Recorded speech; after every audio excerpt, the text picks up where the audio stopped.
నువ్వు ఎందుకు ఊకే టైం చూస్తున్నావు? అది ఎందుకంటే నీ టైం దగ్గర పడింది కాబట్టి. నేనే కీరాని. ఒకవేళ నీకే లైఫ్ అండ్ డెత్ డిసైడ్ చేసే పవర్స్ ఉంటే నువ్వేం చేస్తావు? నాకు ఆ పవర్స్ ఉన్నాయి కాబట్టి నేను మన కంట్రీలో ఉన్న ప్రతి క్రిమినల్ని చంపుకుండా పోతున్నా. నువ్వు క్రిమినల్స్ అందరం చంపుకుంటూ పోతా అంటే ఇక జీరో క్రైమ్ రేట్ ఉంటుంది అంటున్నా. ఇంకా క్రిమినల్స్ పుట్టుకుంటూ వస్తూనే ఉంటారు. క్రైమ్ని నువ్వు ఆపలేవు, కానీ జరిగిన క్రైమ్కి జస్టిస్ జరగాలి, అదొక్కటే. యాక్చువల్లీ ఎవరైనా నన్ను నీలో నువ్వే ఎందుకు మాట్లాడుకుంటాను అని అడిగితే వాళ్ళకి తెలియదు నేను నా షినిగామితో మాట్లాడుకుంటాను అని.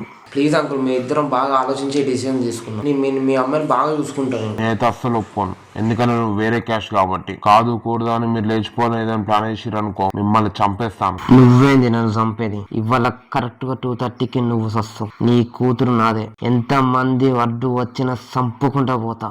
నాకన్నా ముందు ఇంతమంది ఉన్నారా? నాకు ప్రమోషన్ వచ్చేసరికి 58 years వచ్చేస్తాయి. నేనమ్మ అప్పుడు ప్రమోషన్ వస్తే చెక్క భజన చేసుకోనిక ఒక్కను కూడా విడిచిపెట్టా. వీళ్ళు సగం మందిని చంపేస్తా.